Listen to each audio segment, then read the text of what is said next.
Hello and welcome to our brand new episode of The Untold. Today, me and Lujane have a great episode, so stay tuned.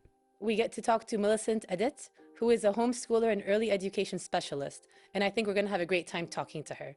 See you soon. And we are back. Thank you, ladies and gentlemen, for waiting and tuning in on The Untold. But of course, most importantly, thank you, Millicent Edet, for joining us on The Untold. My pleasure. Thank you so much for having me. It's wonderful to have you. Millicent, I know that you started off as an engineer before going into early childhood. So what caused you to make that switch? So, first and foremost, it wasn't something I was looking forward to or even trying to do. So while I was working as an engineer, I volunteered at my local church. They had this kids group or department that they had going, and I wanted to serve in church. So I volunteered there, and I found out that I actually looked forward to going there once every week, then going 5 days to my regular job. And I thought, how can I make myself better? Because I was raised with, one of the values I was raised with was excellence. And so whatever you do it to the best of your ability. And I wanted to serve those kids to the best of my ability. And I thought, I had a crazy thought, why not just jump ship from engineering and go into education and childcare? And that's what I did. It wasn't a very, it wasn't fun when I told my parents at first. But here I am today, so I guess I won. Yeah, I mean, the victors write history, right? And so obviously you've succeeded in your career change. But I do want to ask you about that moment when you took a leap, and you went into a completely different, career path. Like, talk us through the nerves, talk us through the thought process. Did you have any regrets, like halfway through? Can you talk us about the mentality that you were in during those phases? I think it was more of a journey rather than a singular decision that something happened one specific day and I'm like, okay, the stars are aligned, now I'm going to pivot. So it was more like a gentle, subtle journey. Each time I revisited the place, or each time I revisited the reason why this is what I should pursue, I found more and more reason to do it, especially working with the kids. And I also think is the little, I wouldn't call them results, but just the little, will I call it evidence I saw in the work I was doing with the kids, in the work I saw the other adults doing with the kids, and I could see the results in the kids, whether it's like you're trying to teach someone a certain value and you started it a week before or a month before, and then 4 weeks down the line you can see that child showing attributes or qualities towards that value. To me, it showed me that, okay, whatever seeds we were planting, whatever work we were putting in, because if anyone has worked with kids, it is one of the most testing, trying, exhausting things you can do. But just those little, like I said, subtle evidences just kept nudging me towards that decision, and I guess just gave me the confidence to just go all in. Well, that's amazing. And I feel you, because children are the foundation of everything, but bless them, they have so much energy. So working with them must be really difficult at times. I'm not going to sit here and sound all very, rosy, wishy-washy, and oh, they're cute. No, it's very exhausting, to be honest, particularly if you wanted to do it the right way. And by that, I mean you want to influence them and influence the adult or the person. In Montessori, we call it the there's a word we have for it when kids come in. Don't take this the wrong way, but we use the word deviant, right? Because that's the word she used, right? And then what you're trying to create is a normalized individual, not in the sense that they were abnormal, but someone who is well-rounded and is able to self-regulate and also able to give of themselves out. So to do all of that takes a lot of mental work, self-awareness, patience, discovery and rediscovery of yourself. And it's not, how would I say it, something you just do today and you go away. Even when you go away, you're still working in the background. Your brain is still spinning, and then you have to come back and do it all over again. You've seen this Tom Cruise's movie, I think something tomorrow, where he says die, live, die, repeat. Edge of Tomorrow. Edge of Tomorrow. So that's basically what you're doing. You do the work, you go back, you reassess, you come back, you do it again, and you keep doing it again and doing it again. But one day, all of that, doing again and again and again, would give you something just like how they defeated the machines in Edet tomorrow. So Yeah. it does happen. I also love how you brought up a term. I was very curious, and I think that's the thing that I'm most interested when we got the brief on you today, Montessori education. I want to ask you, like, could you tell us what Montessori education is, the approaches to it, like, define that term to us, because it's new to me. So I would start by telling you what it is not, so to help you appreciate what it is. Yeah. So Montessori is not an exotic fantasy magical kind of educational pedagogy, because a lot of people think it's that if I put some fancy materials and I put some nice shelves out and I just plop my son or my daughter down there, that's it, voila, they're going to become the next Einstein. That is not what it is. Now, Montessori, what it is a scientific method of education, meaning that it is literally based off of science, that you have to walk through the scientific method to go through Montessori. So if you understand the scientific method, like first you might have a question, and then you make an observation, and then you construct a hypothesis, and then you test your hypothesis to say, okay, bananas are green.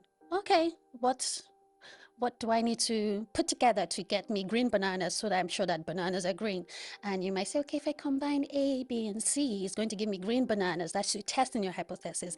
Now, after testing, you have to now check and analyze it. Is it true or not? If it's true, you go down, you get your data, you analyze it, you record it, you get your results so that you can now document it for anybody else in the world to now see that, okay, if I combine A, B, and C together, it's definitely, most certainly going to give me green bananas.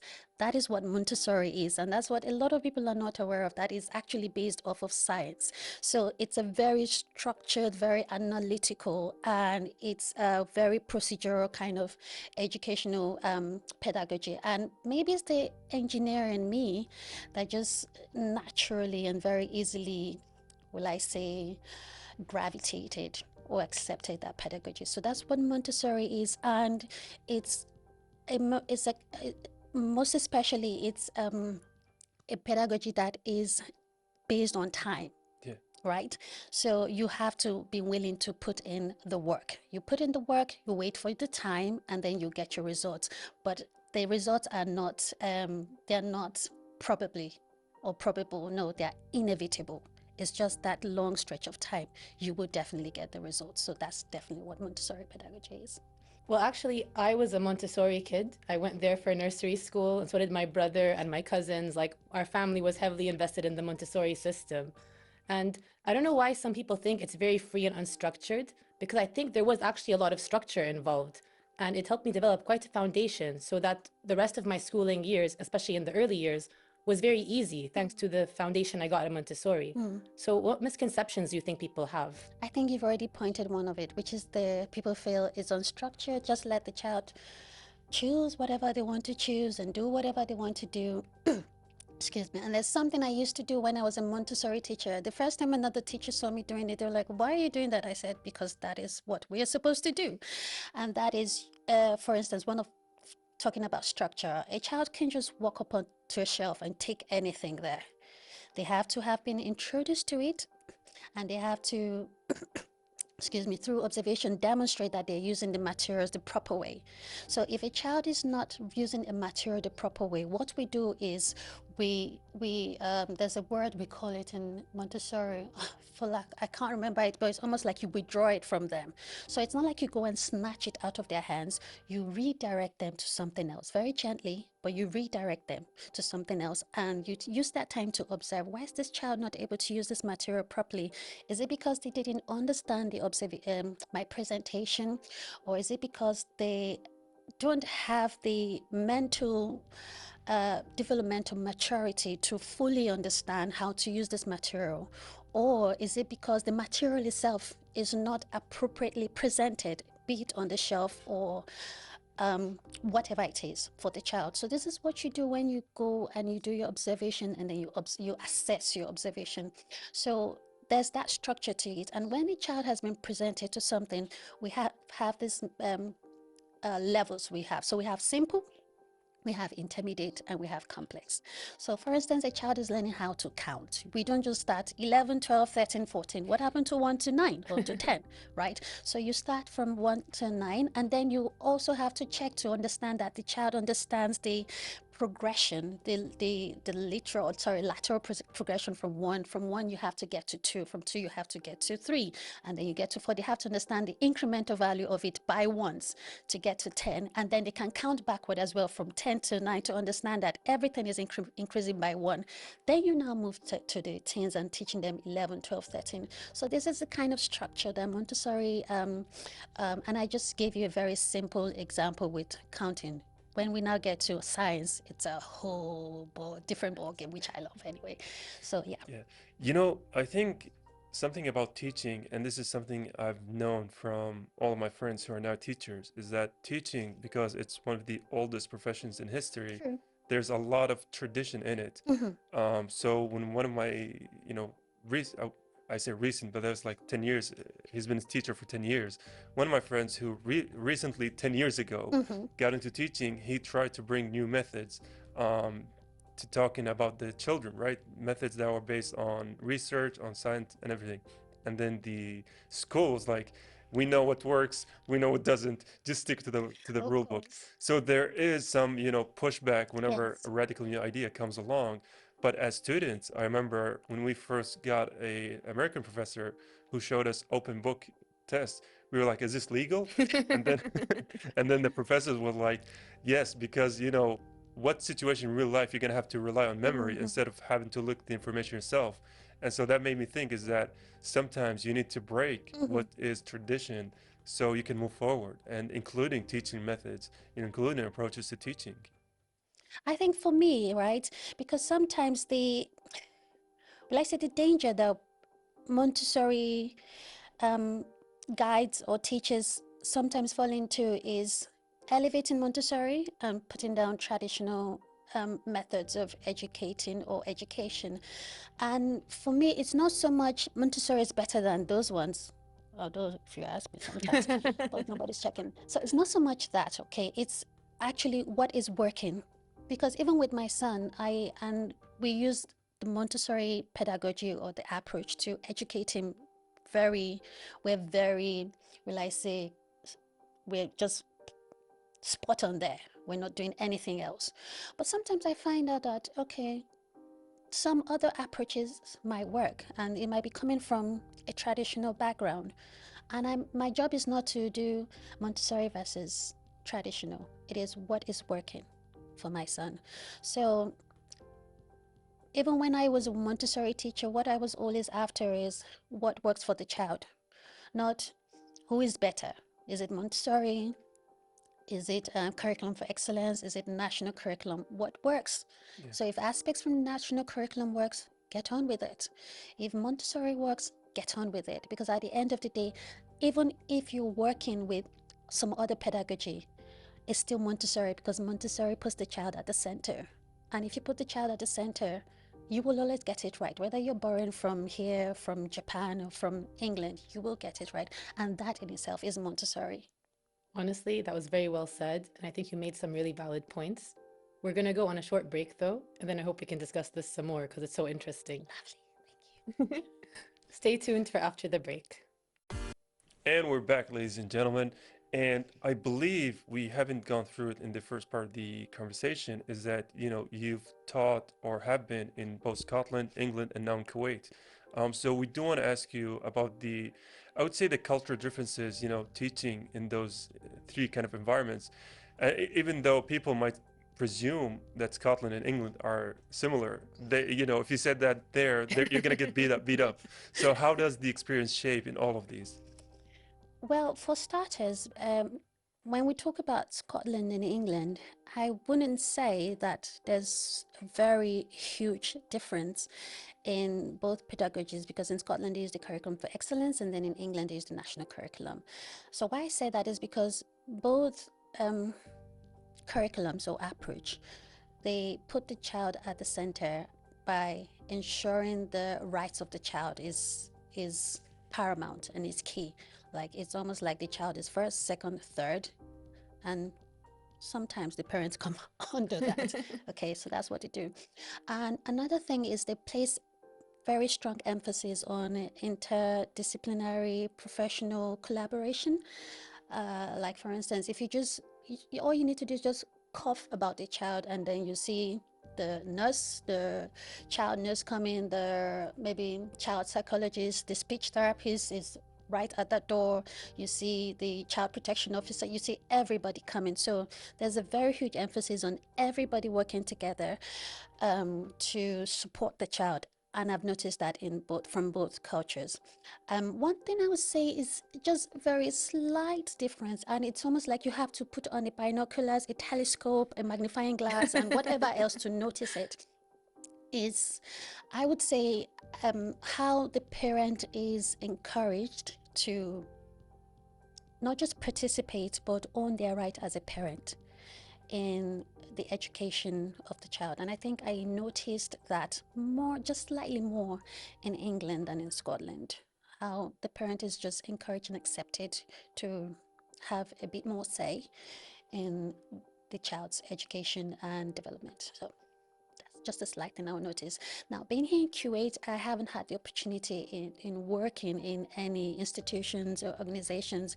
But what I would say is, from friends and people I have met, from listening to them, and also parents, okay, because I do have a lot of parents I've met courtesy of my son. When you take them to different things, you meet all the parents there. One thing I think is very noticeable, especially even the expert parents, is the values here for not just the education for how the child is raised. There's a lot more values attached to education here, as opposed to over there in England or Scotland, where I feel there's a lot of freedom. But here there's a lot of values, and because there's a lot of values, there's a lot of, in Montessori we call it freedom within limits. Okay, so you have freedom to do a lot of things, but here are the clear limits. And the way I explain it to somebody is like you have a farm, right? And in that farm, you have chickens, you have goats, you have pigs, and whatever exotic things you want to put in that farm. And you say to a child, you know what, you're free to play with all of these animals, but you see this fence here? You can play with them within this fence, because outside of this fence, there might be some hares, there might be some foxes, there might be other things. So that's free. That's how I explain freedom within limits. And I think I see a lot of that here in Kuwait compared to. Well, that's pretty cool, I think. I never thought of it in that kind of concept. So it's really great the way that you phrased it. But following back to early education, and you mentioned your son, I heard that you are actually a homeschooler. And so you homeschool your son. So what led you to make that switch to homeschooling? To be honest, we don't have enough time to talk about that, so I will try to condense it in as short a time as I can.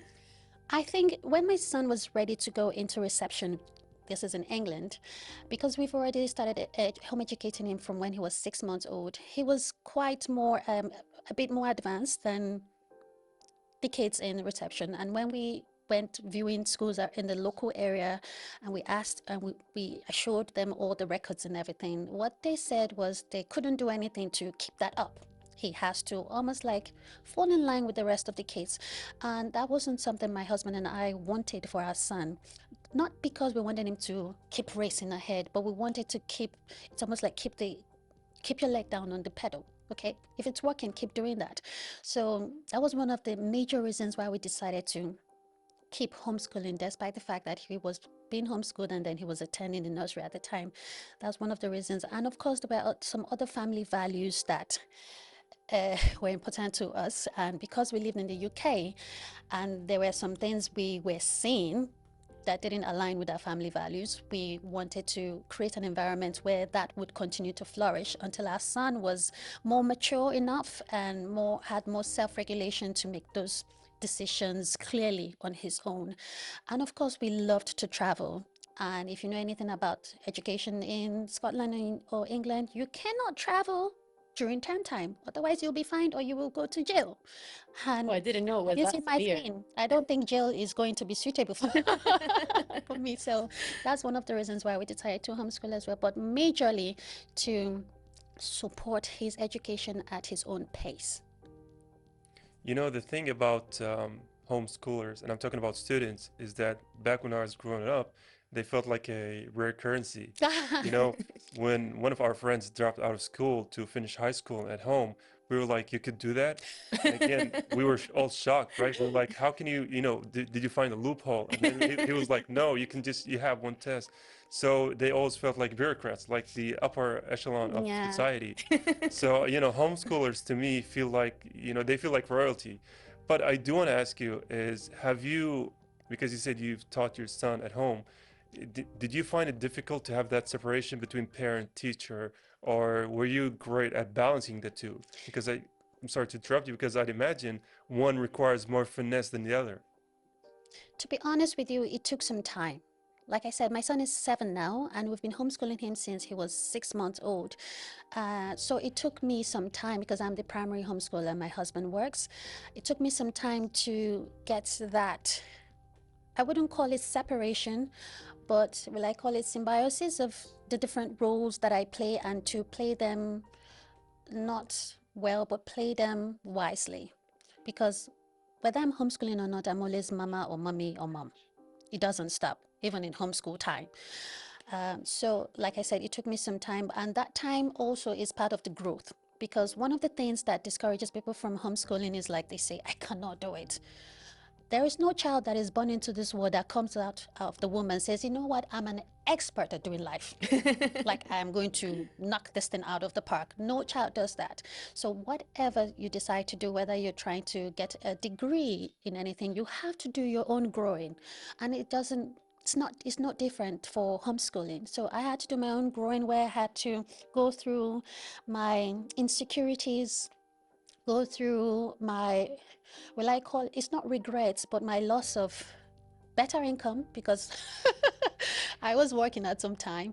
But thank God, my husband has been extremely supportive, which is why I can do this very well. But it doesn't change the fact that I had to grieve that phase of my life. And then I also had to come to terms that we're in this for the long haul. So also do some growing alongside my son, because at first his head was somewhere else.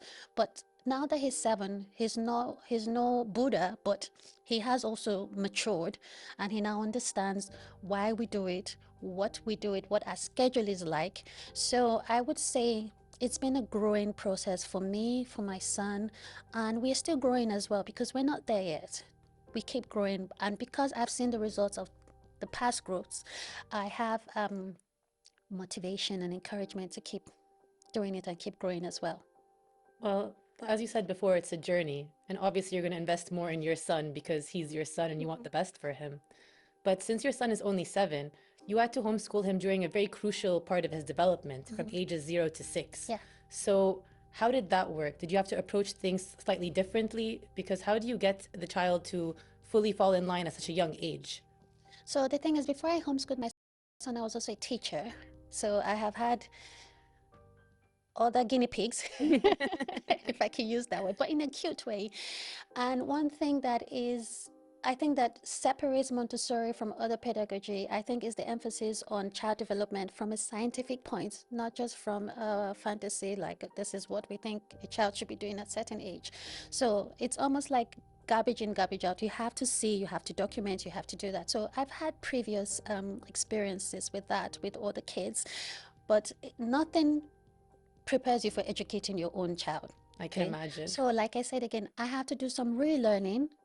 And especially, I think the major part is with my emotions, because it's easy to, on paper, have dreams, have goals for other people's kids, and like, okay, by the end of this year, you are going to be building a rocket. By the end of this year, you're going to be president, and all of that. When it comes to your kid, everybody believes the best in their kids, in their own child, wants the best from their own child, and you're more likely to tend towards disappointment when you're not seeing that than when you're dealing with someone else's child. So again, I had to grow. But again, another thing is applying my training, because one thing Montessori does really well is emphasis on the preparation of the adults. So a lot of times people think Montessori is just all about the child. I think that, yes, the child is at the center, but it's the last point of call because the child needs the environment and the environment needs the adult. You're almost like the architect. If you've seen Matrix, I like sci-fi. The architect who designed the matrix system. That's who you are. And without you, there will be none of that. So to answer your question, it's a lot of self-awareness, self-growth for me that has helped me to almost like curate myself, just as I'm curating the environment for my son. And we're still doing that as well. And it's very, I'd say, thought-provoking that you say you're trying to create the memory and experience for your son, because this also leads to our last question, is that if you were to tell parents, one thing that they can do to, better their understanding of their children, to better their approach to education, or to better their process with them, like, what would you have to say to them? I think the first thing I would say, because like I said, some parents usually say they can't homeschool their kid, they can't do this. Anything is achievable.